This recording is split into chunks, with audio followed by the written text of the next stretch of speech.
Muy buenas tardes a todos. A continuación me permito hacer formal presentación del presidium que nos acompaña. En primer lugar, doctora Gloria Elena Garza Jiménez, magistrada de la Sexta Sala Unitaria Penal del Tribunal Superior de Justicia del Estado de Tamaulipas. Gracias. Buenas tardes. A continuación, maestra Aleida Ramírez Villegas, juez quinto familiar del Partido Judicial de Tijuana, Baja California, en representación del presidente del Tribunal Superior de Justicia del Estado y de la magistrada Columba Imelda Amador Guillén, presidenta de la Unidad de Igualdad y Género del Poder Judicial de Baja California. Muchas gracias, buenas noches. Nada, muy buenas tardes. Estoy muy contenta y me siento honrada de estar aquí en Tijuana, Baja California, y por lo tal, juez, le solicito le extienda un agradecimiento al magistrado presidente Alejandro Isaac Fragoso, presidente del Supremo Tribunal de Justicia del Consejo de la Judicatura aquí en Baja California, y por supuesto con mucho cariño y de manera especial a la magistrada Columba Imelda Amador Guillén, magistrada de la Segunda Sala Civil y presidenta del Comité de Igualdad de Género. Hágales llegar mi agradecimiento y de verdad me hace sentir muy honrosa estar pues desde el otro lado del país prácticamente, ¿verdad? Desde Tamaulipas, y venir a compartir con ustedes en estos 16 días de activismo sobre la protección de los derechos de las mujeres desde la perspectiva de los derechos humanos. Antes de arrancar, yo quisiera poner un poco en perspectiva porque de dónde nacen estos días de activismos y cómo es que nació. Quisiera ponernos y ubicarnos al artículo 4 constitucional, que nos refiere que el hombre y la mujer somos iguales ante la ley. Pero esto es la base de nuestro país para hablar y buscar una lucha para erradicar la violencia de las mujeres, pero ¿cómo es que realmente nace? Si me matan, sacaré los brazos de mi tumba y me haré más fuerte. Les voy a platicar una experiencia que cuando anoté yo esta frase, que se volvió profética en 1960, se hizo realidad. De repente yo compartiendo con mi esposo me decía, es muy exagerado, Gloria. O sea, ¿cómo se va a alguien volver más fuerte? Pero cuando le platico el contexto y le digo, a ver, son 3 hermanas que lideraban una lucha para liberar a un país de la dictadura. 3 hermanas que pusieron al país y posteriormente de ello al mundo de cabeza. Primero porque era difícil que las mujeres lideraban una oposición o una lucha para tumbar una dictadura. No estamos hablando de hace mucho, estamos hablando de 1960. Pero si recordamos los pasajes históricos, en todos podemos recordar a alguna mujer, pero nunca liderando el movimiento. Y esto se pareció tan bajo para Leónidas Trujillo que hubo una persecución brutal. Me refiero yo a las hermanas Mirabal, conocidas como las mariposas de República Dominicana, quienes eran activistas y disidentes del régimen de Leónidas Trujillo. Las 3 luchaban junto con sus esposos para acabar con el régimen dictatorial en República Dominicana. Esa lucha grande, al final pues las convirtió en heroínas en su república, en República Dominicana. Voy a decir 3 frases antes de terminarles la historia. Desde mi perspectiva, y quienes hayan visto la película de Las Mariposas, o la pueden buscar, a lo mejor es un buen comercial, o buscar el libro de Mino Mirabal, hija de Minerva, quien se dedica a seguir el legado de su madre y sus tías, pues desde mi perspectiva como que la más chiquita era quien parecía que lideraba, ¿verdad? Y ella decía que luchaba para evitar que se acabaran todos los privilegios personales. La frase completa de ella dice, inclusive, aunque esto traiga la muerte más cerca a este momento. Entonces decía, yo no lucho para en un futuro tener algún privilegio personal, porque estoy luchando para que se acaben todos los privilegios. Era como la más aguerrida y la más entrona, por decirlo, de las 3. Minerva, desde mi perspectiva muy personal y desde la libertad de cátedra, puedo decir que era como la más, como el cerebro de las hermanas y de los esposos. Ella es quien origina la frase, si me matan, sacaré los brazos de la tumba y me haré más fuerte. Y ella es también quien dice: nadie puede desconocer la fuerza interna de un pueblo. El que lo desconozca fracasará. Ambas frases fueron proféticas. El 25 de noviembre de 1961, después de ir a visitar a sus esposos a la cárcel, quiero hacer un paréntesis, ellas fueron condenadas a 30 años de prisión, apelaron la decisión, hubo una presión social muy fuerte, la segunda instancia les otorga una disminución de sentencia a 6 años y posteriormente salen libres ante la presión social. También desde una óptica muy personal y particular, yo pudiera decir que como un acto de misoginia, porque son mujeres, ¿no? Que al final ese acto de misoginia acabó con sus vidas, porque el presidente y el dictador no podía creer que fueran 3 mujeres quienes movilizaran un pueblo. Ellas van a visitar a sus maridos, se carteaban, hay un libro maravilloso que es una compilación de las cartas de lo que sucedía en aquel momento, a quienes les apasione el tema de la lucha de la violencia en contra de la mujer, y de regreso fueron interceptadas. Hoy conocemos ese delito como privadas de su libertad, o privación ilegal de la libertad. Fueron sacadas de su vehículo junto con su chofer, fueron asesinadas a palos, golpeadas a palos. Yo no sé si podamos visualizar el dolor en el momento en el que las mataron. Gracias. También fue asesinado el chofer que iba con ellas. Fueron ingresadas de nueva cuenta a su vehículo y tiradas a un barranco para simular un accidente. Pero dijo Minerva, ¿verdad? Si me matan, sacaré los brazos de mi tumba y me haré más fuerte. A tan solo 6 meses del asesinato, su pueblo se logró liberar. Es decir, ese sentimiento de indignación que tuvo República Dominicana a raíz de descubrir que fue el mismo régimen dictatorial quienes las asesinó a palos, las introdujo de nueva cuenta a su vehículo, las lanzaron a un barranco, pues lograron vencer el régimen de Leónidas Trujillo y 6 meses después República Dominicana logró liberarse. Entonces yo me doy cuenta que, no se ve en la pantalla, pero bueno, que no solamente se volvieron más fuertes, sino que realmente Leónidas no podía visualizar la fuerza interna que tenía su pueblo, como lo decía Minerva, y logró liberarse. 25 de noviembre de 1981, a raíz de una presión de Centro y de Latinoamérica, empieza de forma extraoficial la ONU a reconocer ese día como un homenaje a la memoria de las mariposas, a nombrar ese día para erradicar la violencia en contra de la mujer.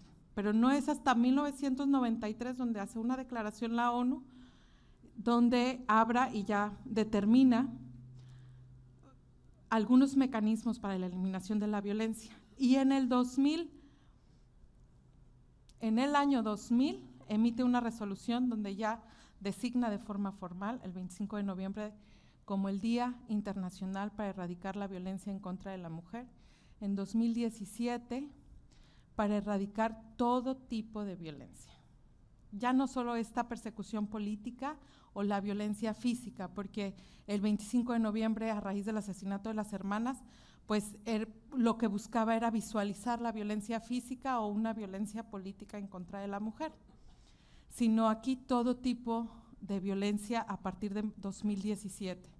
Y un poco antes nace la búsqueda de los 16 días de activismo, ¿a razón de qué? Que con actividades de diferente tipo, es decir, no solo académicas, no solo conferencias, sino deportivas, culturales, pudiéramos visualizar en todos lados los mecanismos primero de identificación de qué es la violencia de la mujer y luego cómo la vamos a buscar eliminar. Es importante comentar esto, hoy después del 2017 ya se habla de todo tipo de violencia y esto nos liga, por supuesto, a lo que hoy conocemos como un feminismo, que no voy a leer conceptos de feminismo, todos podremos tener un concepto propio de lo que es el feminismo, Y para mí el feminismo es la lucha para lograr circunstancias equitativas de la mujer frente al hombre. Para mí eso es el feminismo. Ya todo lo demás pueden ser cuestiones distorsionadas o hay apodos que no voy a entrar en esa dinámica porque pues nos vamos a meter en camisa de 11 varas. Es como ahora el tema de la política, la religión y el fútbol, ¿verdad? Nadie dice nada para no meternos en problemas. Algo así se ha vuelto el concepto del feminismo, pero les comparto el mío, que me parece que es lo genuino y lo natural. Es la búsqueda para lograr, la lucha para lograr circunstancias equitativas de la mujer frente al hombre. Este 25 de noviembre nos une también al 8 de marzo, porque ahora el 25 a raíz del 2017 nos habla de todo tipo de violencia, lo que puede incluir la violencia de desarrollo o la violencia laboral en contra de la mujer.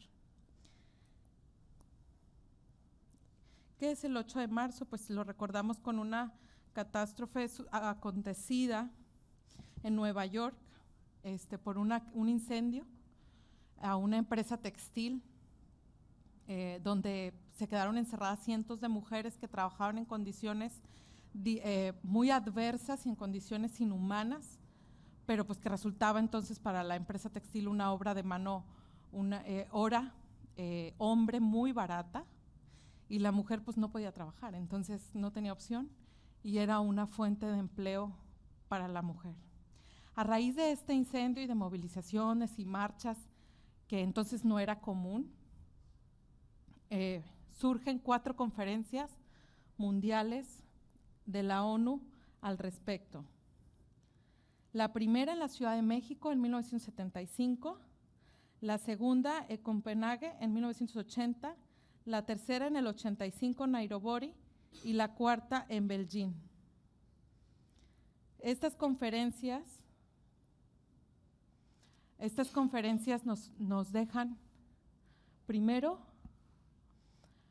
un plan en 1980, un plan donde a partir de esa fecha todos los países iban a registrar y nos iban a presentar ante la ONU los avances que tuvieran a efecto de poder igualar las oportunidades de empleo, el salario de la mujer con el hombre.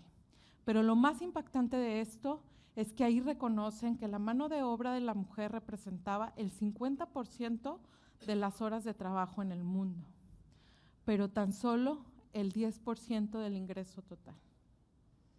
Se nos dejó en una realidad abrasadora, definitivamente. ¿Qué sucedía? Es 1980. Voy a parecer pues ya muy grande porque yo nací en el 83. Entonces ya estoy en la época de las historias, yo hablando de la época de las historias. Pero en 1980 estamos hablando mucho tiempo después de la Declaración Universal de los Derechos Humanos. 1948, en aquellas declaraciones de los derechos humanos, pues ya se reconocía la igualdad del hombre y la mujer. Y si me regreso un poco de 1980, yo puedo encontrar a Marie Curie, a quien se le conoce como la madre de la química, 2 veces ganadora del premio Nobel. La única persona en el mundo 2 veces ganadora del premio Nobel es una mujer por 2 ciencias diferentes, física y química. Marie Curie, la primera vez que gana el premio Nobel, lo gana en sociedad con su esposo y con otro investigador. La segunda vez lo gana ella sola, pero hizo tanto por la química, estamos hablando que es quien descubrió la radiación para combatir el cáncer. ¿Qué tanto no estudió y trabajó al respecto en un mundo desconocido de ciencia en aquellos años, con una tecnología totalmente adversa a la que hoy podemos contar? Que sus cuadernos aún guardan radiación, están depositados de forma especial porque aún siguen generando radiación activa, al igual que su cuerpo. Fue inhumado de manera especial para evitar que siguiera generando o esparciendo radiación y generando daño. Ella tuvo que huir de Polonia para poder estudiar y huyó a París, porque las mujeres no podían estudiar en su país. Estamos hablando de Marie Curie, quiero encontrar el año para no mentir, pero estamos hablando por ahí de los años 40 y 50. Ella regresa a París, huye con su hermana, mal comían, se desmayaba de hambre porque no tenía cómo sostenerse sus estudios, estudió en una universidad clandestina, es decir, para que en aquella época la mujer pudiera acceder al estudio después de que ya habían dicho que los hombres y las mujeres varíamos igual, pues era solo un papel, ¿verdad? No se podía lograr. Y mucho más actual, Catherine Switzer. ¿Alguien sabe quién es? ¿No? Es la primera mujer en correr un maratón y lo hizo disfrazada de hombre. 1967. 1967. Hacía mucho frío en Boston, entonces pues el suéter, y ella dijo, sí, voy a pasar, se cortó el pelo, pero quien organizó el maratón la encuentra en una de estas estaciones que se paraban para observar y la corretea y trata de impedir que siga corriendo, mientras su novio le gritaba, tú puedes, y sigue corriendo y sigue corriendo. 1967, casi 20 años después de que dijeron que los hombres y las mujeres somos iguales, a esa mujer no se le permitió correr un maratón. Al final del día logra, y es la primera mujer en correr un maratón, 4 horas 20 algo de minutos, para no mentirles, no sé si 27 o 26 minutos, pero ella termina el maratón 20 minutos, 4 horas y 20 minutos en 1967, y después de eso organizó maratones por más de 27 países. Hoy en día no los corremos porque es nuestra decisión, ¿verdad? No porque no nos permitan correr el maratón, ¿estamos de acuerdo? Bueno, yo no los corro, digo, habrá mujeres que sí, pero es decisión propia el correr el maratón. Y me vuelco otra vez a la Carta Internacional de los Derechos Humanos. Los 3 acontecimientos pasados, las mariposas, las hermanas Mirabal, Minu, Patria y María Teresa, la química de Polonia, la alemana en correr el maratón, posterior a que la ONU reconoció, derivado de un liderazgo de una mujer, la Carta Internacional de los Derechos Humanos, a que el hombre y la mujer somos iguales. Y este pacto, hubo 2 cartas, es el Pacto Internacional de los Derechos Civiles y Políticos y Económicos y Sociales, que surgen a raíz de esta declaración, y este pacto prohíbe la discriminación y garantiza a los hombres y a las mujeres la igualdad en el ejercicio de sus derechos, en el goce de sus derechos humanos. Y de aquí partimos. Los hombres y las mujeres somos iguales, dice la declaración. Y yo ahorita le platicaba a la jueza que para mí una verdadera igualdad es reconocer que no somos iguales. No somos iguales. Yo por más que quiera dar un espermatozoide para tener un hijo, no tengo espermatozoide.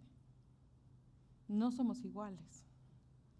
Ni tampoco, aunque mi esposo me ame mucho, es la verdad que quiero creer y que me hace feliz, no hubiera podido dar a luz por mí para evitar que yo lo hiciera, ¿estamos de acuerdo?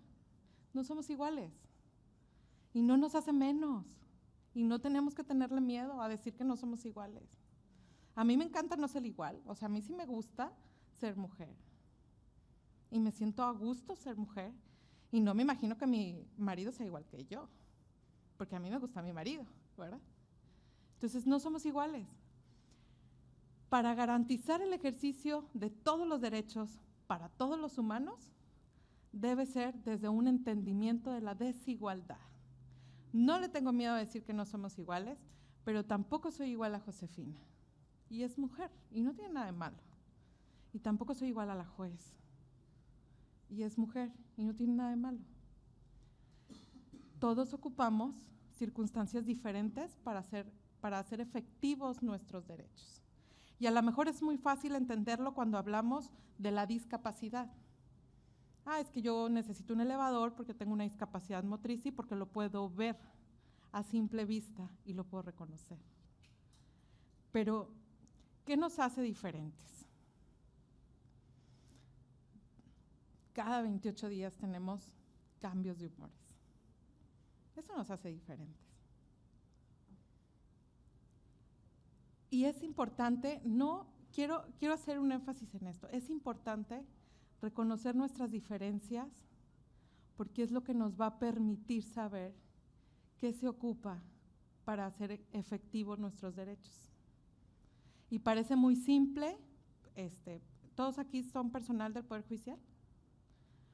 Parece muy simple, pero es la base de que podamos aplicar la justicia. Estamos impartiendo justicia y lo vamos a conectar al final. Así que espero seguirlos teniendo aquí en atención. Y sí, no hay problema conmigo si me quieren interrumpir, para no perder el hilo, ¿ok? Tenemos nosotros cambios de humor, tenemos dolores de cabeza,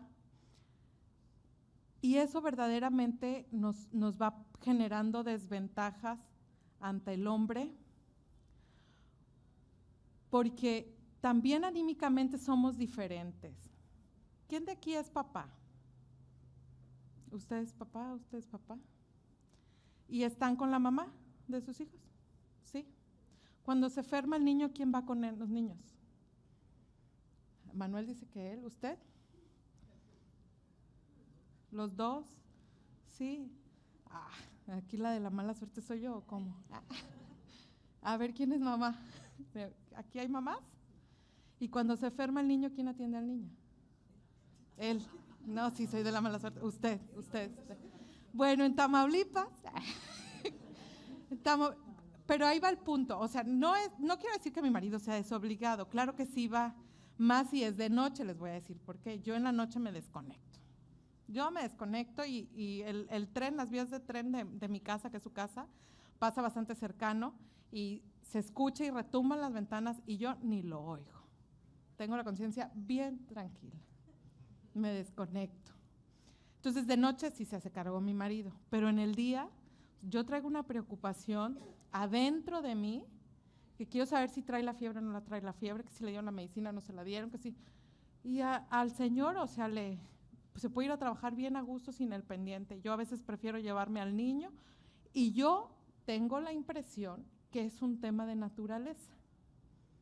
Es un tema de naturaleza. Sí, hoy en día, gracias a Dios y a la lucha que han tenido muchas mujeres, hay un equilibrio de roles, que es en lo que vamos a hablar, y que ya es la decisión de nosotros. ¿Por qué?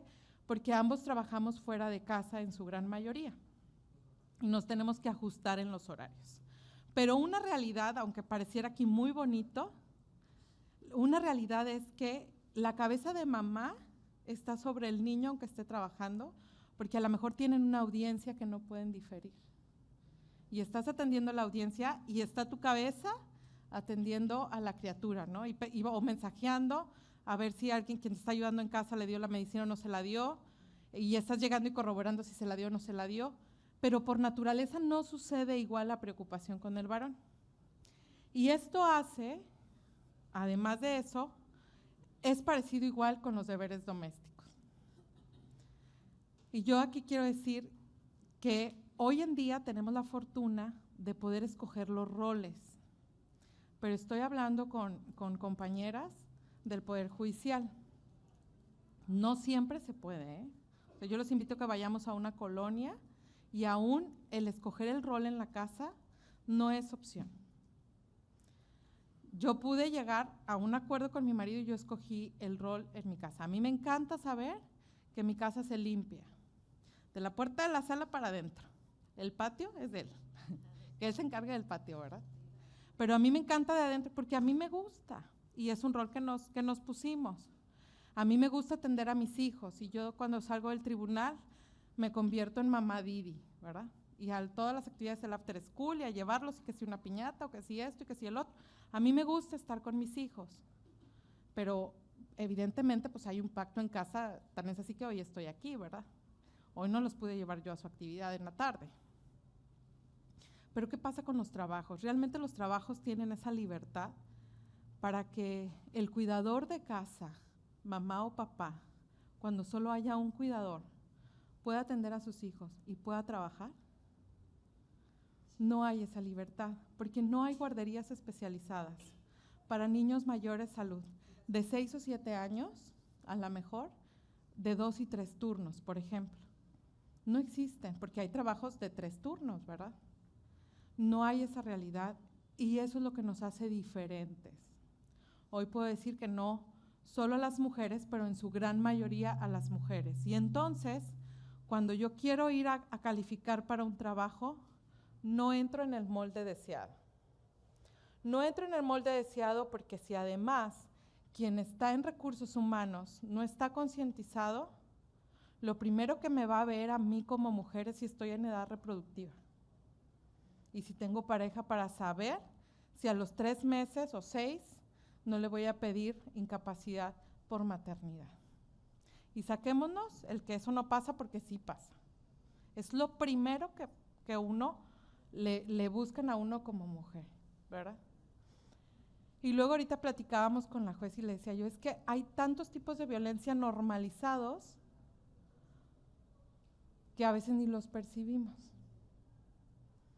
No, hombre, es que de seguro la magistrada anda en sus días, ni te le aparezcas. A ver, o sea, puede ser que sí, y entonces yo guardo silencio y cierro la puerta de mi privado y nadie se me acerca cuando ando en mis días, que me percibo, ¿no? Pero muchas veces sí algo sucedió, algo detonó el malestar, que puede ser alguna equivocación en el trabajo o puede ser alguna circunstancia distinta, solo que cuando eres mujer, lo primero que dicen es, está en sus días. Y ya me estoy acercando a la menopausia, está menopáusica, ni quien la tolere ahorita. Eso es una violencia que está normalizada, pero ¿saben qué? Eso también nos pone desventaja con los hombres al momento de trabajar.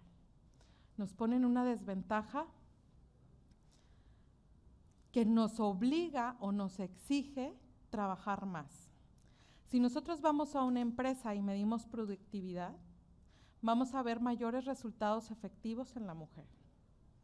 En el salario espero que estemos iguales, porque hay una ley que nos obliga, esperemos que sea efectivo. En el servicio público, es más, en el tribunal, no le pagan más un juez hombre que a un juez mujer. Pero, evidentemente, el resultado efectivo del dinero en casa sí puede ser diferente. ¿Y por qué? La mamá trabaja y llega a casa y lo que deja de gastar por lo que ella hace, también al final del día es un producto final, ¿no? A mí me cuesta 200 pesos o 300 pesos diarios que trabaje la muchacha conmigo. La muchacha trabaja en la mañana y en la tarde sale. Cuando yo llego del trabajo y le doy de comer a mis hijos, ¿quién es el trabajo de la muchacha? Pues yo lo hago, yo le doy de comer, yo lavo. No es queja, ¿eh? O sea, a mí me encanta darles de comer a mis hijos, pero yo lo hago, les doy de comer, lavo los platos, recojo los platos. Si yo contratara un turno en la tarde, ¿cuánto dejé de gastar? 200 pesos o 300 pesos, según lo que, no sé cuánto cueste aquí la ayuda en casa, en Tijuana. Y por eso podemos ver que, aunque papá traiga más dinero, flujo líquido a casa, el pescado en realidad está más pequeño, porque hay muchas cosas que no se ven cuando el rol de la mujer, sobre todo cuando el rol de la mujer es impuesto. Cuando se va el papá de casa o cuando sucedió una tragedia y ya no está papá, hay un rol impuesto y hay mucho más producto en casa de lo que no podemos ver, pero que también nos pone en una desventaja, porque no hay a quién mandar para que vaya por el niño y entonces te tienes que salir como mujer. ¿Y qué haces tú? Llegas al trabajo y ofreces algo más para poder salir, lo cual me parece correcto, pero también eso se convierte en más productividad en tu trabajo, ¿verdad? Yo a lo mejor le puedo decir al jefe, y es súper buena onda, y me va a estar dando permiso todos los días de ir por mi hijo, pero un día lo voy a hartar y voy a preferir al que no tenga que salir a recoger a su hijo de la escuela. Entonces, ¿tú qué haces para no caer en esa disyuntiva? Pues das más de tu trabajo. En teoría también, ¿verdad? Todo esto genera las brechas de desigualdad. Puse ejemplos que de forma natural se dan con la mujer en unos roles impuestos o por elección. Deseo que todos los que estemos aquí tengamos roles en casa por elección, ¿verdad? Y no impuestos. Pero todo esto nos genera brechas de desigualdad. ¿Qué vamos a hacer ante esto? Ubicar las necesidades particulares para poder generar un trato diferenciado, y esto es una corrección inmediata, de 1 a 1. Y posteriormente acciones afirmativas que, si estamos hablando del área del Poder Ejecutivo, pues serían políticas públicas para garantizar el goce de los derechos humanos. ¿Hacia dónde va ese tema? Hacia realmente cortar las brechas de desigualdad, reconociendo la equidad de género, la igualdad de género y la igualdad de oportunidades. ¿Qué debemos entender por equidad de género? Un principio de derecho que nos permite abordar dentro de un marco complejo una determinada formación económica social. La vamos a poner en práctica y de forma corta, para ubicar las desigualdades entre el hombre y la mujer generadas por la propia reproducción y formación de estructura social, que es esto que acabamos de comentar, ¿verdad? La igualdad de género se refiere al derecho humano que otorga la libertad para el desarrollo personal, sin limitaciones de estereotipo de género. Según las Naciones Unidas, la igualdad de género se refiere a la igualdad de derechos, responsabilidades y oportunidades que tienen hombres, mujeres, niñas y niños. Y se fijan cómo todos los conceptos internacionales refieren a las oportunidades, al desarrollo, a las libertades, no en sí a que somos iguales, sino que tenemos el mismo valor, y a eso lo conocemos como dignidad humana. Y hombre y mujer somos seres humanos que tenemos la misma dignidad humana. Ahora bien, no podemos separar equidad e igualdad de género. Comprender la igualdad de género desde la visión que todos tenemos los mismos derechos sin distinción alguna, mientras que la equidad introduce además un componente ético para asegurar una igualdad real y de forma garantista, para cortar el concepto. Realmente no es otra cosa que lo que decíamos al principio, reconocer nuestras desigualdades para a partir de ahí poder ubicar las necesidades particulares, para poder tener al final una igualdad de oportunidades en una situación donde tanto hombres y mujeres estén en igualdad de condiciones para garantizar el acceso a los derechos y a los beneficios. ¿Cómo lo vamos a hacer? Y nos regresamos al mismo punto, ¿verdad? Ubiquemos necesidades particulares. Conmigo trabaja una mamá soltera. ¿Qué voy a hacer? No quiero que me dé menos en el trabajo, porque entonces tampoco es justo para alguien que no está en la misma condición. Pero podemos generar, dicen los pedagogos, ¿no? Vamos a hacer, en las mismas sentencias, los ajustes necesarios. Vamos a hacer los ajustes necesarios para que quien tenga una circunstancia especial por el rol que juega en su casa, al final del día la familia, pues representa también para la sociedad, resulta indispensable la familia. No nos podemos imaginar una sociedad sin familia. Y el rol que generamos o que tenemos en casa, si nos pone en una circunstancia diferente, tendremos que hacer los ajustes necesarios para evitar generar que la persona pueda seguir desarrollándose o que entre en una violación de derechos. A esto se le conoce como trato diferenciado. Yo específicamente con mi colaborador, con mi compañero de trabajo, ¿qué voy a hacer para que él no quede rezagado en sus derechos, en el goce efectivo? Porque a lo mejor me van a decir, no, pues los derechos sí los tiene, sí, pero los puede gozar, los puede hacer efectivos, y a eso, en derechos humanos es el trato diferenciado. Y bueno, nuestras autoridades administrativas superiores pues tendrán que generar las acciones afirmativas necesarias para garantizar el derecho de todos. Ya les expliqué. Un ejemplo de este. La Suprema Corte de Justicia en el 2021, el ministro entonces presidente pues sacó una acción afirmativa bastante polémica, pero que desde mi punto de vista necesaria, y la vamos a desmenuzar. Quizás tuviera un enfoque político, hoy podemos ver, ¿verdad?, a 2 años de su acción, podemos ver que a lo mejor él tenía una intención diferente, no solo garantizar o cortar brecha de desigualdad, pero como dirían en mi pueblo, como quiera Juan te llamas, y nos está cortando la brecha de desigualdad. Entonces vale la pena analizarla. ¿De qué se trata esta acción afirmativa? Que hoy los hombres que trabajan en la Suprema Corte de Justicia de la Nación, cuando se conviertan en papás, tienen 90 días de incapacidad. Y hace poco platicaba con unos magistrados del Poder Judicial de la Federación en un contexto similar, hablando de la violencia de género, y me decía uno de ellos, no, Gloria, es que evidentemente era político el tema, ¿no te das cuenta? Digo, no, pues hoy a 2 años, quizás sí, pero el resultado no es político, corta una brecha de desigualdad.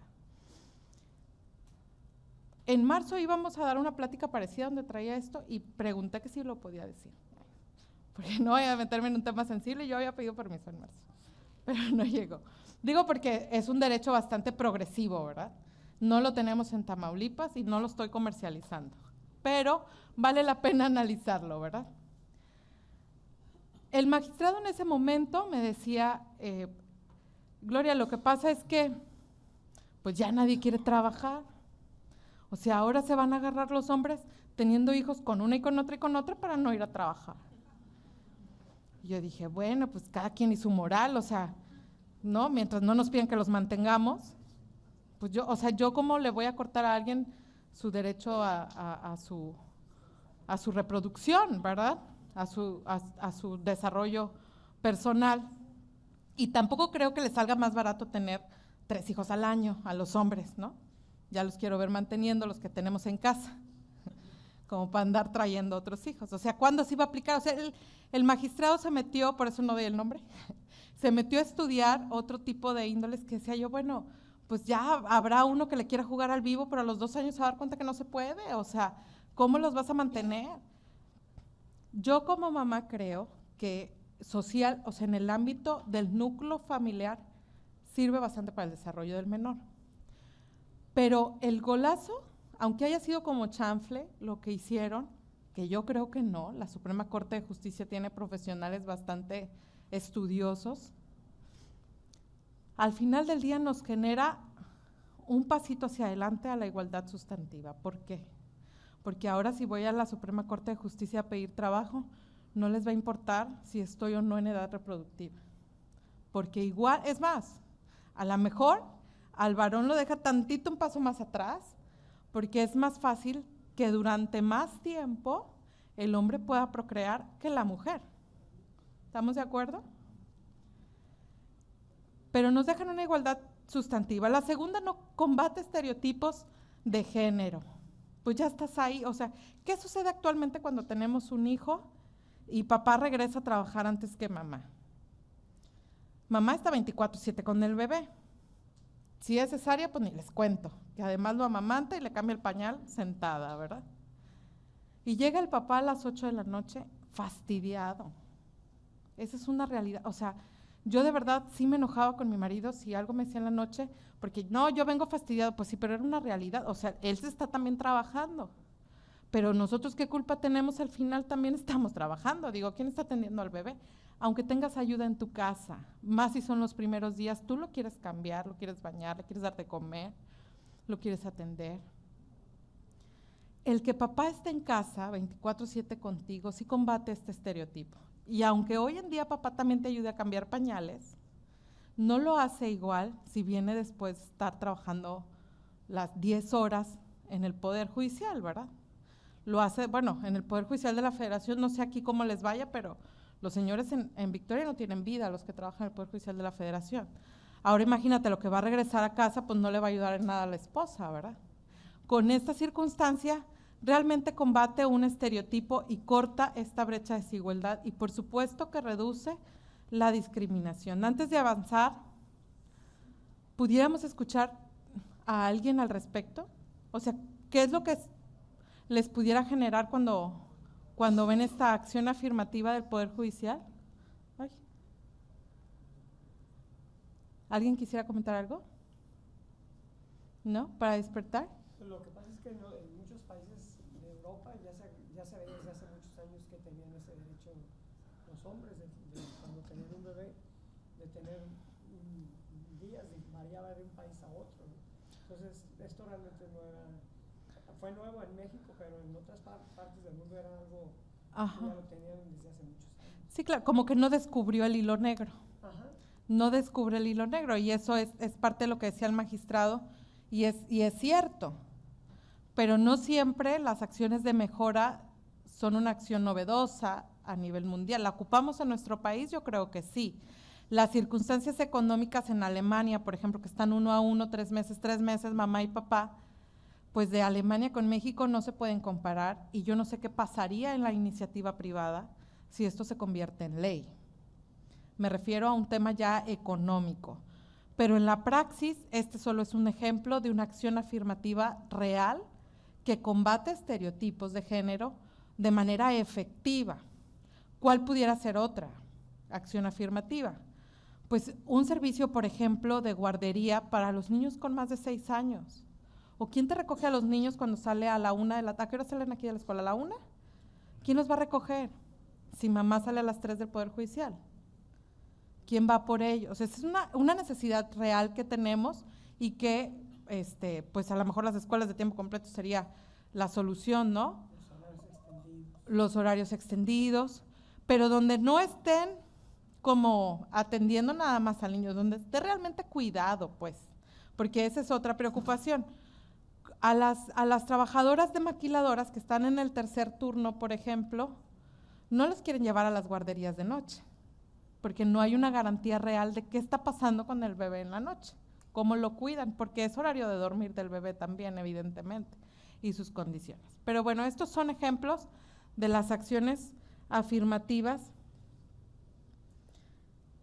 que de alguna manera nos ayudan. Adelante. Pero yo también veo otro punto de vista, que no necesariamente es una acción afirmativa, sino que también vuelve a colocar a la mujer en un plano de desigualdad, porque de acuerdo con la ley, pues nomás nos dan 40 días de incapacidad por maternidad, y veo que al varón le están dando 3 meses, pues ¿dónde nos dejan? 40 días les dan a la mujer aquí. Sí. No, 90.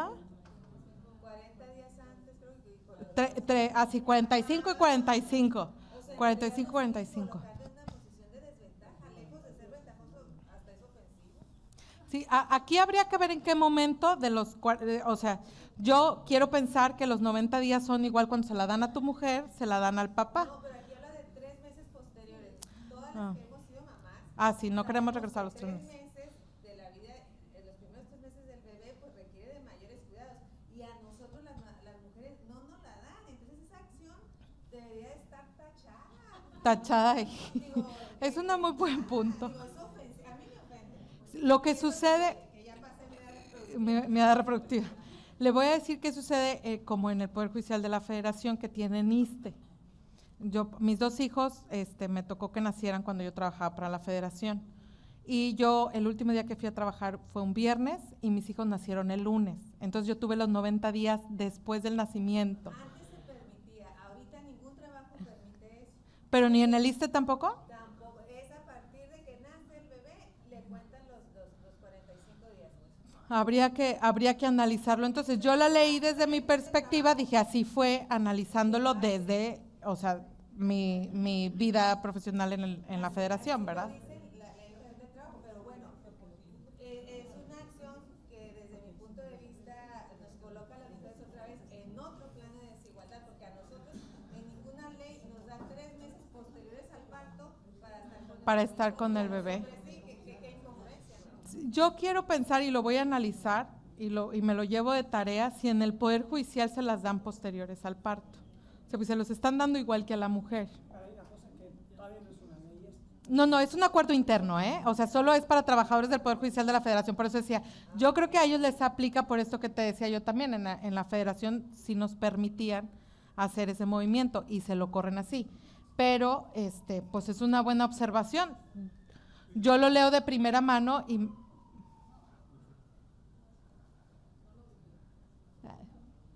a mí sí me gusta que primero las mujeres. Ay.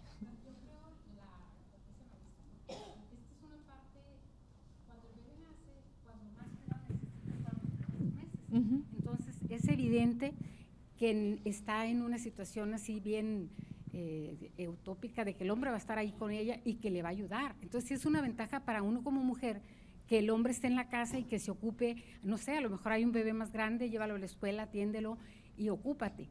Entonces, sí sería ya una situación de pareja de que se repartan las tareas y que mientras yo cuido al bebé, tú ocúpate de lo demás. Claro. Entonces, yo sí lo veo como una ventaja el bebé. Pero ahora aquí mi compañero tiene otra parte que él quiere comentar, que no se la voy a robar. Sí, a ver. Ay, licenciada. Gracias. Estaba pensando yo en el tema Ajá. y pensé, dije, bueno, si a mí me dieran 3 meses de incapacidad de mi trabajo, ¿me iba a quedar los 3 meses en casa?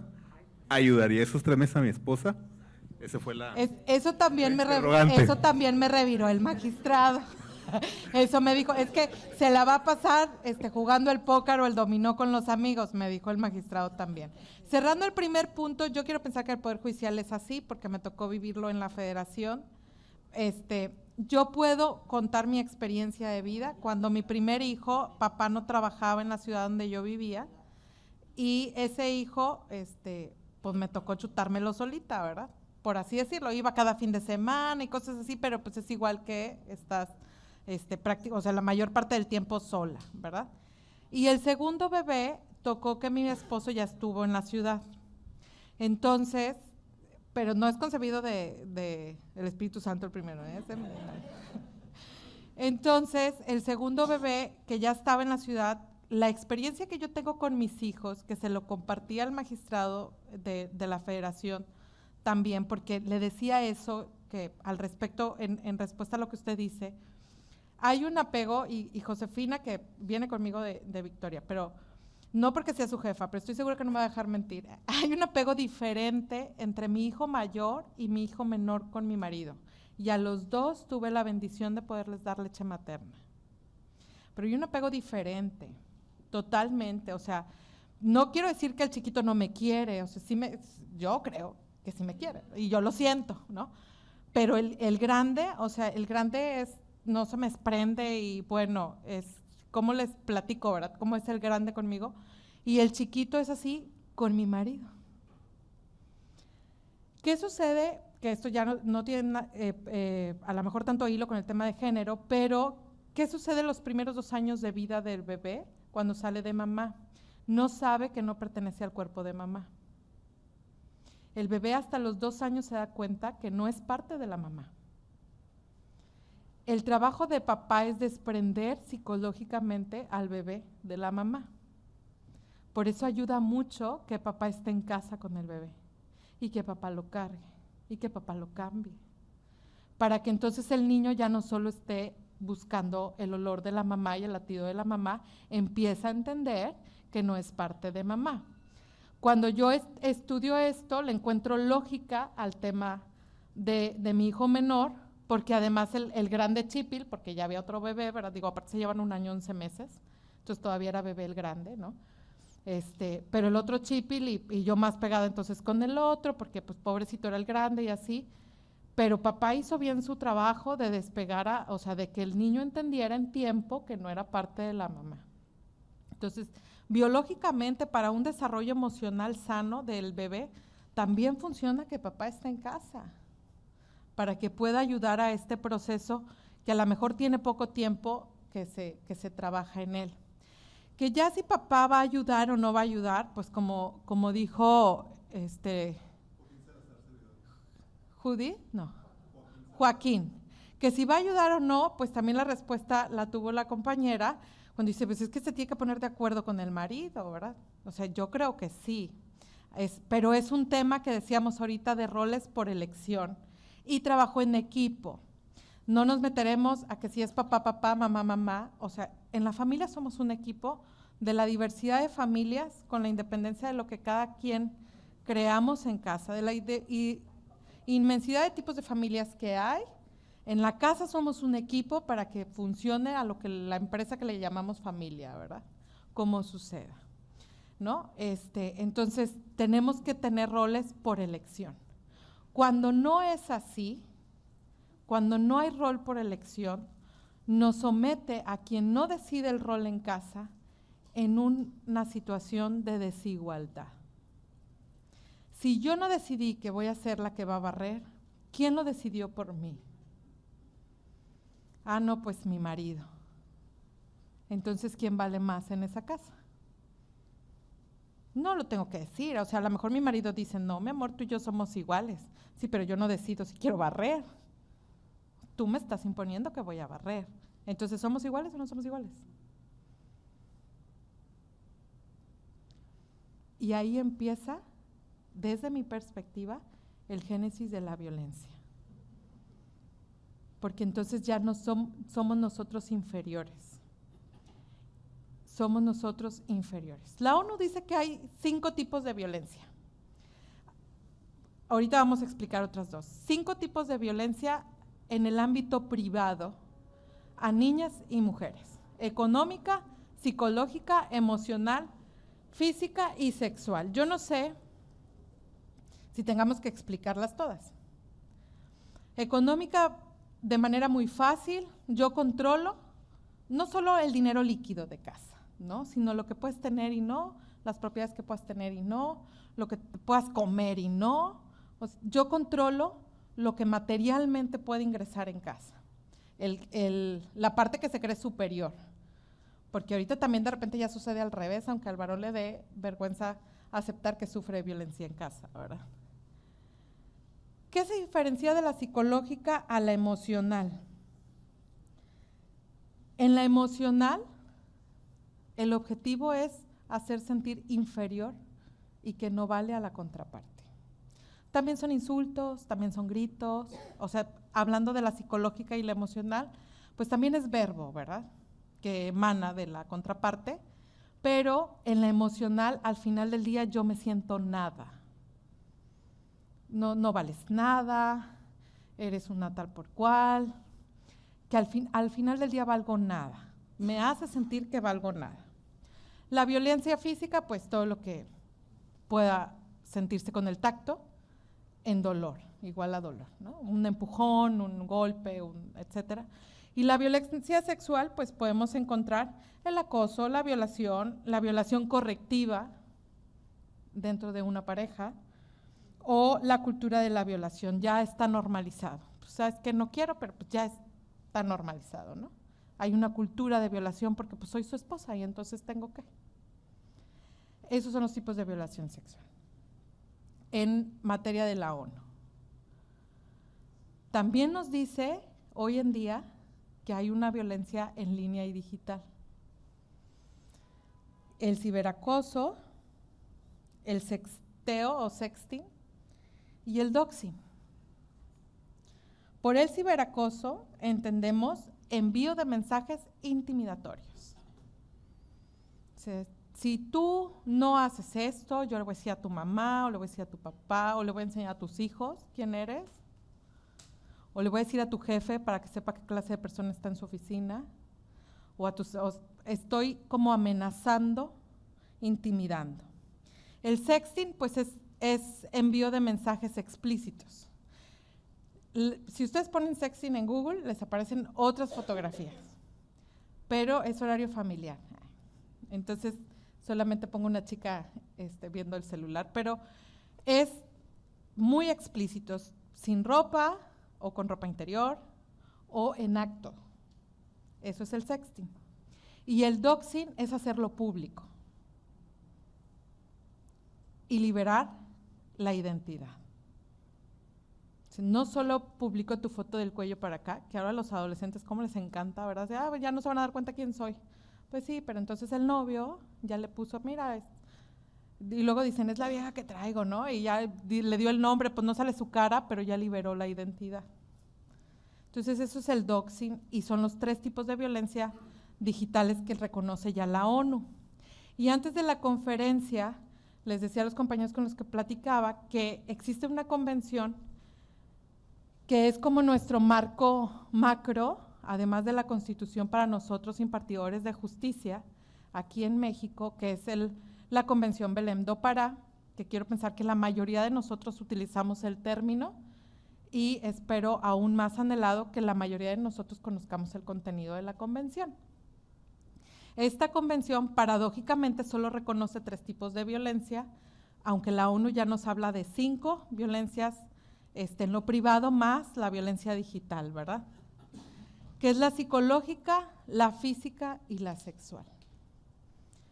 Quizás en un redondeo, ahí, como somos expertos los abogados en hacer alguna argumentación y llevar, ¿no?, los hechos a encuadrar a algo, el resto de las violencias pudiéramos encuadrarlas, si no cabe, digamos en lo físico, porque no puedo ver el golpe, pues la metemos en la psicológica, ¿no?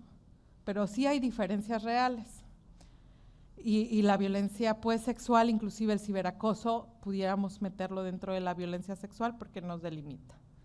Esta convención, así como los documentos de la ONU, les decía yo, es como nuestro marco macro para poder combatir la violencia desde una perspectiva de los derechos humanos.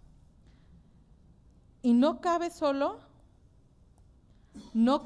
en el área penal. No cabe solo en el área penal, porque en el área familiar, que aquí la verdad es un reconocimiento que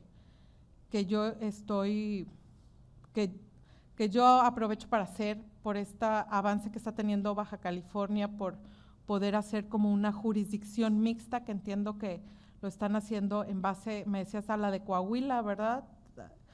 A la de Coahuila, que van hacia allá ustedes para poder juzgar penal y familiar con un solo juez. La verdad me parece pues una verdadera justicia transversal en los temas que tengan que ver de familia, pero no toda la violencia contra la mujer está alrededor de la familia, ¿verdad? Pero estos macro, inclusive en materia familiar, sin meternos al área penal, pues son nuestro paraguas para combatir la violencia en contra de la mujer. ¿Y dónde encontramos nuestro paraguas nacional? En la reforma constitucional del 2011, que pues yo creo que no es nada nuevo para ninguno de nosotros, pero aquí nos dicen que todas las personas gozarán de los derechos humanos reconocidos por la autoridad. Y me puse más el tercer párrafo, porque nos convierte a los poderes judiciales de los estados en administradores de justicia garantistas, no solo legalistas. Y todavía estamos luchando con eso, porque a veces suceden 2 cosas. O a los tribunales federales no les encanta, y entonces, hey, tú no puedes hacer eso, hazlo conforme a derecho, aunque en la otra revisión te regrese otra vez la sentencia y te cubra esa garantía, que me parece retrógrada, ¿verdad?, el estar regresando la sentencia tantas veces, porque además la Constitución nos dice, todas las autoridades en el ámbito de sus competencias tienen la obligación de, todas las autoridades. Nos convierte esto en una posibilidad real de poder buscar la ley que mayor favorece, porque eso marca los ámbitos nacionales, ¿no? Internacionales, el principio pro persona. Bajo el artículo 1, con el artículo 4, nos obliga a ejercer el principio pro persona. Y nos regresamos al mismo punto. ¿Cuándo entonces la violencia es violencia contra la mujer y no solo violencia? ¿Cuándo podemos aplicar una sentencia con perspectiva de género desde esto que les comento yo, la Convención de Belém do Pará, o desde el marco hay una igualdad real y sustantiva en el marco de nuestra Constitución? ¿Cuándo hay entonces violencia de género? Porque si tú te metes al Belém do Pará, que hace un momento les decía yo, todo lo que me protege Belém do Pará, también lo tiene garantizado el hombre. Tiene derecho a la libertad de desarrollo. ¿El hombre no? El hombre también. Tiene derecho a un trabajo, a poder desarrollarse profesionalmente. ¿El hombre no? Tiene derecho a una vida libre de violencia. ¿El hombre no? Entonces, ¿dónde está la diferencia? ¿Tiene derecho a que nadie le pegue? Pues el hombre, o sea, existe el delito de lesiones, ¿no? ¿La violación es exclusiva de la mujer? También hay varones que son violados, o niños, o adultos mayores que son hombres violados. ¿Dónde está entonces la diferencia? Ah, la esposa sí le puede pegar al esposo. Pues no, también es violencia familiar. ¿Dónde radica la diferencia cuando podemos entonces agravar, porque es contra la mujer, y cuando vamos a sentenciar con perspectiva de género? Porque si no fuera, aquí dice la Constitución, ¿no? Los hombres y las mujeres son iguales ante la ley. Porque hay una ley especial.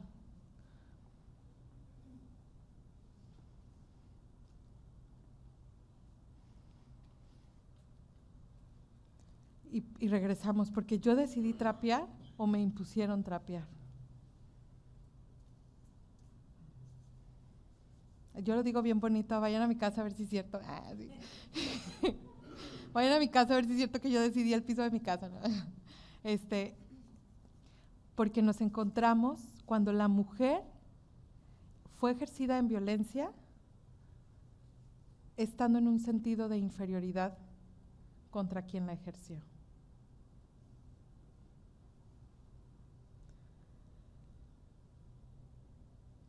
No sé si los dejé pensando o me están ignorando, ¿no? No es cierto. A ver. Yo creo también, maestra, pues hay que identificar esas desigualdades, sobre todo cuando hay una asimetría de poder. Cuando usted bien lo señala. Gracias. Maestro. Sí, cuando existe esa asimetría de poder, cuando la mujer está sometida por violencia, y no tanto física, puede ser emocional, económica, y que depende de su proveedor, de su esposo, de su concubinario, y se siente en ese plano de desigualdad y no toma muchas decisiones por el temor de hacerlo y piensa que es lo correcto, pero no se da cuenta de que hay una desigualdad, que hay una asimetría, que está sometida. Ajá. Y es cuando pues nosotros tenemos como juzgadores identificar esas desigualdades para juzgar con perspectiva de género, poner a las partes en un nivel de igualdad, como decía usted. Somos diferentes, pero hay que juzgar en un plano de igualdad a ambas partes. Y es cuando a veces la mujer en estas situaciones no está en un mismo plano de igualdad ante el hombre. Porque no decidió trapear. Exactamente. Alguien le impuso trapear. Así es. Entonces, parecía que iba a ningún lado, pero en realidad no iba a ningún lado. Iba a regresar a donde vamos porque es en eso sencillo. ¿Usted en qué área trabaja, perdón? Soy juez segundo de lo familiar en Ensenada, Baja California. Pues, segundo en Ensenada. Muchas gracias, jueza. Gracias a usted. Efectivamente, lo que nos hace poder tener una ley especial para erradicar la violencia en contra de la mujer, lo que nos hace agravar un delito con perspectiva de género, es cuando hay un punto de desigualdad. Y de forma muy vana, yo hablaba de trapear, o de que si tenía un cólico o no, o de que si escogía yo el piso de mi casa o no lo escogía, ¿verdad? Pero eso es lo que realmente ante el varón, hablando en el tema familiar, me pone en un ámbito de desigualdad. Pero lo mismo puede suceder en el trabajo, ojo. Lo mismo puede suceder en el trabajo. Y no me refiero a porque si soy secretaria y entonces parte de mis deberes es traer una taza con café, si es que hubiera ese puesto, al jefe. No me refiero a eso. Me refiero a que cuando estamos en una junta de trabajo y hay 2 mujeres y 8 hombres, ¿quién se levanta por el agua? ¿O a quién le piden que vaya por el agua? Porque yo suelo ser acomedida. Quizás estoy formada aún en un arraigo de géneros, ¿verdad? Suelo ser acomedida y pararme a ir por el agua. Pero está bien cuando yo lo decido, pero les voy a decir algo, a mí no me gusta que me lo pidan. Porque si habemos 8, o sea, ¿qué me hace diferente? ¿Que soy la mujer en la sala de los magistrados? ¿O cuál es la diferencia? No, digo, no sucede, la verdad, mis compañeros son bastante caballerosos, pero ahí es cuando nos ponen realmente en una situación de desventaja. Y tocó finalmente el eje rector, ¿no? O sea, para nosotros identificar, los derechos humanos ya dijimos que son de todos y los protege la ONU, y aunque antes solo estaban en papel, hoy empieza a haber mecanismos reales para hacer efectivos estos tipos de derechos, como es la ley o como son los protocolos para juzgar con perspectiva de género de la Suprema Corte de Justicia, que son manuales o que son herramientas que a nosotros, los impartidores de justicia, nos permite poder hacer efectivo este goce de derechos cuando haya desigualdad. Cuando no la hay, no. No todo homicidio es feminicidio, ¿no? No todo robo es violencia contra la mujer, aunque se lo cometan a una mujer. Es cuando haya una desigualdad y cuando se pueda percibir a la mujer inferior del hombre, ¿verdad? Cuando se pueda percibir inferior al hombre. ¿Alguien más quisiera comentar algo al respecto? ¿Hasta aquí vamos bien? ¿Cómo puedo yo sentenciar penal? Aquí, pero es que aquí hay puro civil y familiar, ¿verdad? ¿No? ¿Ahí hay penal? Gracias. ¿Cómo puedo yo juzgar cuando cambio, juzgar con perspectiva de género, tratándose de materia penal? Y yo decía hace un rato, no todo homicidio cometido contra una mujer es feminicidio. Hablando de la víctima en este caso, ¿no? Pues yo creo que no hay diferencia, hay que ver el contexto de los hechos y siempre se valora exactamente eso. Si hay una desventaja, hay que compensar esa desventaja con la interpretación que se le da, porque antes en materia penal era tan común decir lesiones. Venía la mujer así toda golpeada, pues no, tú te golpeaste sola, tú te caíste. Entonces, ¿qué decíamos los jueces? Dicho contra dicho, no hay forma, pero ya si se ve el contexto, en qué condiciones vive la mujer o en qué condiciones medir la declaración, a veces la pura declaración de la mujer es suficiente para condenar al hombre de que es culpable de esas lesiones. Entonces yo creo que la perspectiva pues es aplicarla y pues ya, qué bueno que ya tenemos la guía, que es el protocolo ya que sacó la Corte, porque al principio todos estábamos así como a ciegas, decíamos, por el hecho de ser mujer, ya, es niña, ya. Pero yo creo que ya siguiendo el protocolo y los lineamientos que marca la Suprema Corte, pues ya tenemos esa herramienta y creo que poco a poco hemos ido creciendo. Pero pues es para todas las materias buscar esa compensación de desventajas, creo yo. Sí, gracias. Ya me siento aliviada porque además me sentía la única penalista en la sala. Es complejo para mí porque la materia familiar la manejo muy poco, entonces era como muy complejo adentrarme a la materia familiar. Pero regresando al punto de la desigualdad, no solamente opera con la víctima, no solamente opera cuando eres la víctima o la ofendida. La perspectiva de género también opera cuando es el imputado. Y hay que ubicar e identificar que la persona se pueda sentir inferior al otro copartícipe en el caso de que sea imputado. Y hace un momento comentábamos la jueza Adelaida, si no le cambié, Aleida. Sí, yo soy muy buena cambiando nombres, Aleida. Y comentábamos esto justamente y le decía yo, es que la participación la participación en el hecho delictivo de la mujer te marca si fue en un contexto de rol de género, pero además cuando la víctima va desahogando su testimonio en su declaración, en la denuncia misma, cuando los demás copartícipes van narrando cómo sucedían los hechos, cuando la imputada te va narrando, tú te das cuenta exactamente como decía ella, igual en la víctima, pero ahora como imputada. Si ella podía controlar o no el participar. Punto número 1, porque a lo mejor el copartícipe es su pareja y la tenía sometida o la tenía manipulada, ¿no? Punto número 2, si en ella estaba poder evitar el hecho o no, porque quizás existe ese temor fundado y decía la juez, ¿y cómo te vas a dar cuenta? Mira, la víctima te narra y te va diciendo, no, es que la señora, iba a decir Juanita, pero voy a decir la señora Gloria, para no poner nombre de nadie, ¿verdad? La señora Gloria sí me traía todos los días de comer y siempre me preguntaba, pobrecita, tenía la cabeza agachada, no me pegaba si yo la veía, ¿no? Porque luego esto sucede en los delitos de secuestro. Es muy común que los secuestradores pongan a su pareja de cuidadores del secuestrado, pero no siempre es el mismo grado de responsabilidad la pareja que el varón. Digo, si estamos hablando de una persona que tiene una vida afuera de manera común y que su participación de secuestro es evidentemente oculta, o digamos que ella tiene una vida normal afuera, pues evidentemente ella sí podía evitarlo, no se siente en un grado de inferioridad. Pero cuando estás hablando de una pareja que siempre está con él y que no sale de casa y que se dedica a cuidarlo y que solo le barre y atiende y eso, hay circunstancias, no estoy defendiendo a nadie, pero hay circunstancias en donde la mujer evidentemente estaba ahí por una situación de rol y se merece los mismos años que su pareja secuestrador. Adelante, adelante. Sí. Me tocó resolver.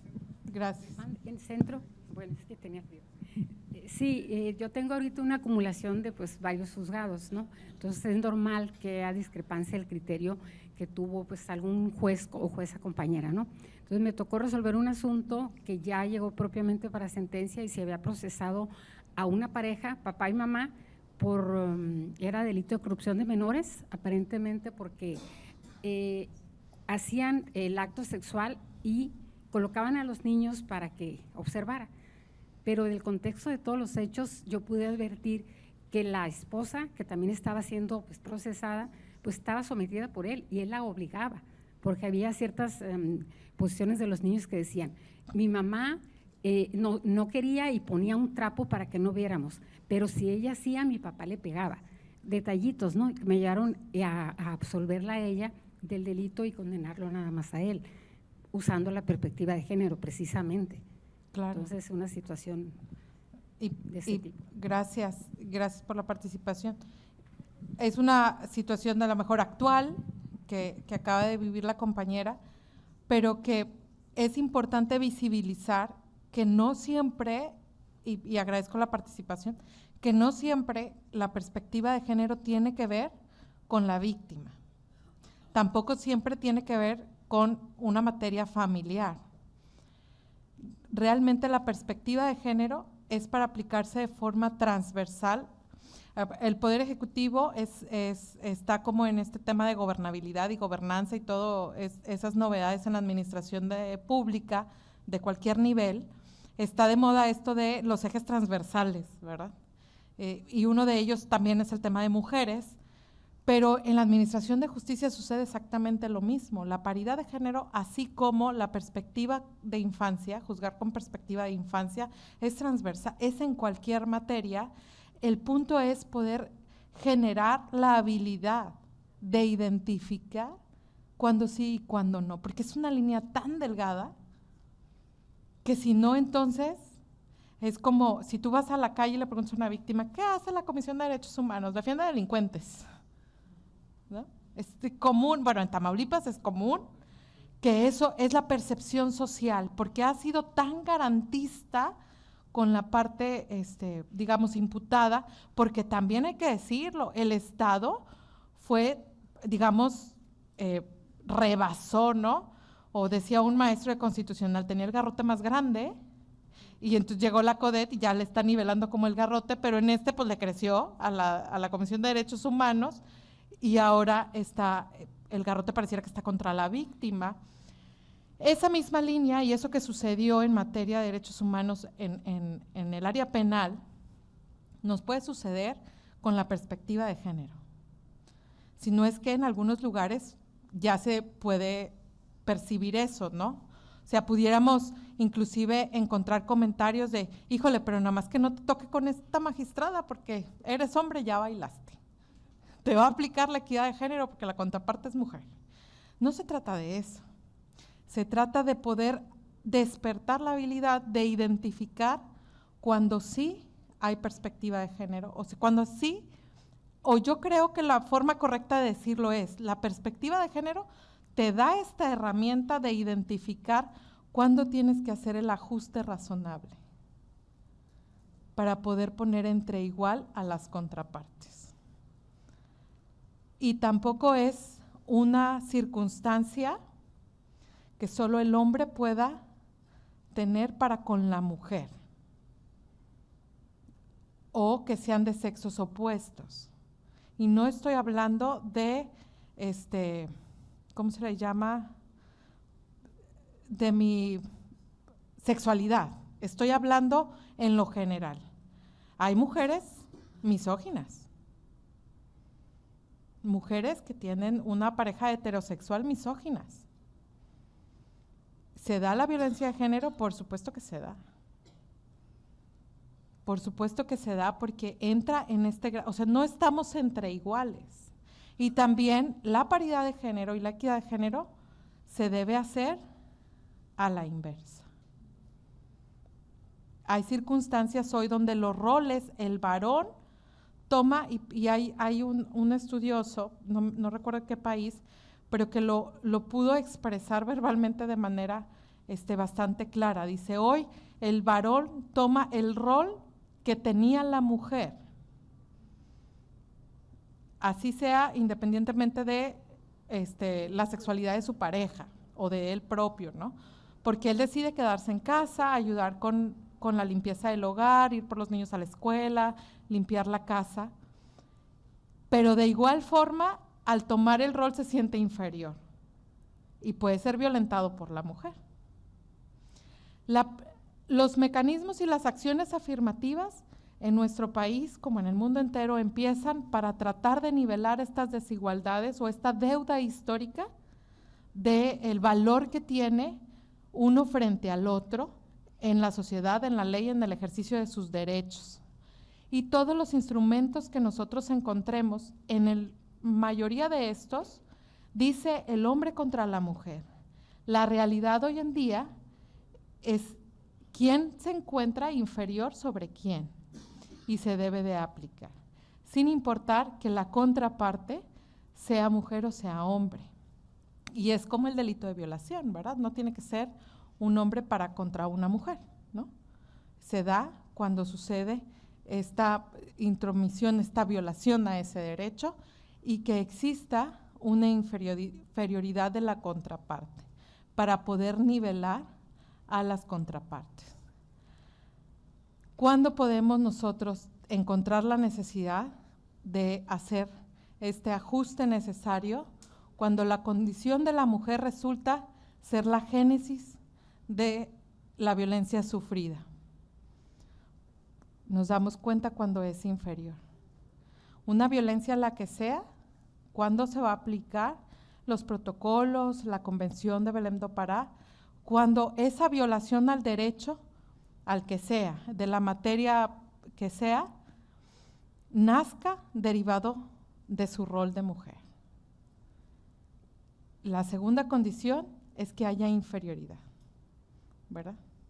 Y puede sonar a broma, pero tal vez si yo voy a la fiscalía, digo puede sonar a broma porque también puede suceder, ¿verdad? A veces no es, pero tal vez si yo voy a la fiscalía y denuncio a mi marido que me pegó, ¿alguien me va a creer? Pues a lo mejor si me pegó no fue ni siquiera en un tema de violencia de género, ¿verdad? Porque no hay una relación de inferioridad en la casa. Evidentemente tendrán que aplicar el protocolo para saber si yo me siento realmente en casa menos o no que él, pero estoy poniendo como un ejemplo, ¿no? Cuando sí haya un punto de inferioridad y cuando no haya un punto de inferioridad y cómo podemos identificarlo. Hoy en día el poder protegerle los derechos a las mujeres desde la perspectiva de los derechos humanos, y con esto cierro la plática, empieza entendiendo que no somos iguales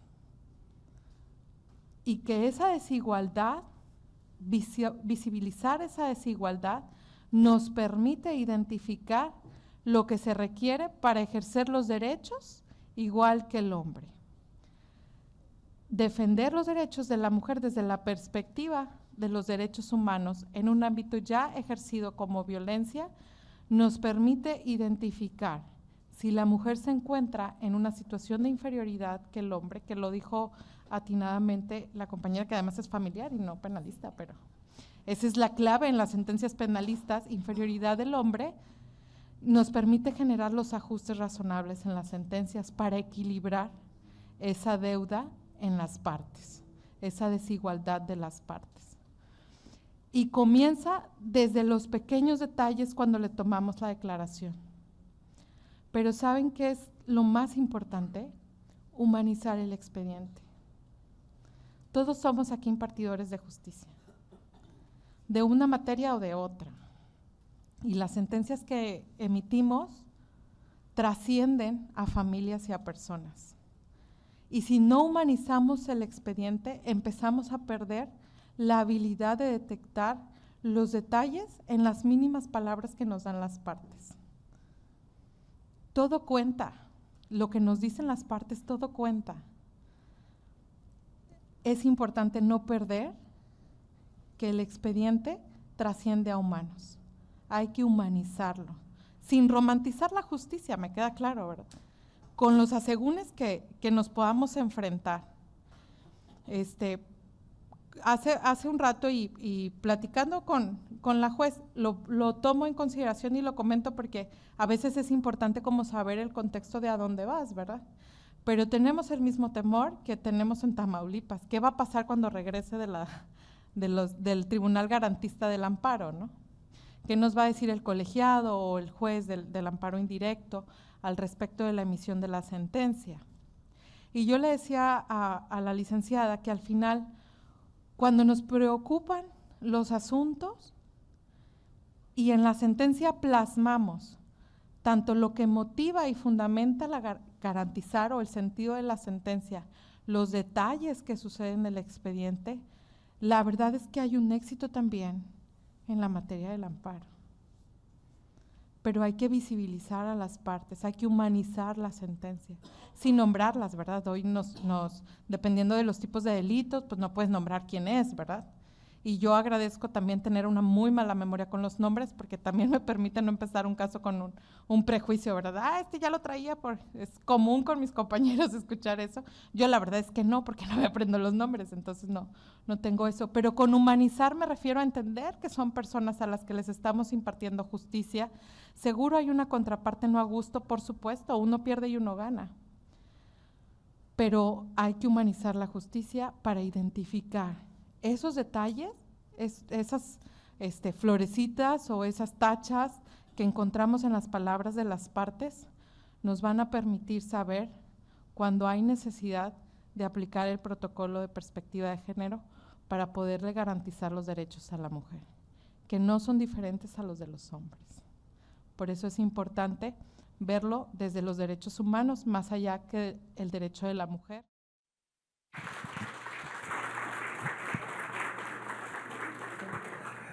Muy buenas tardes. A continuación, le queremos dar las gracias a la magistrada Gloria Elena Garza Jiménez por su magnífica participación esta tarde.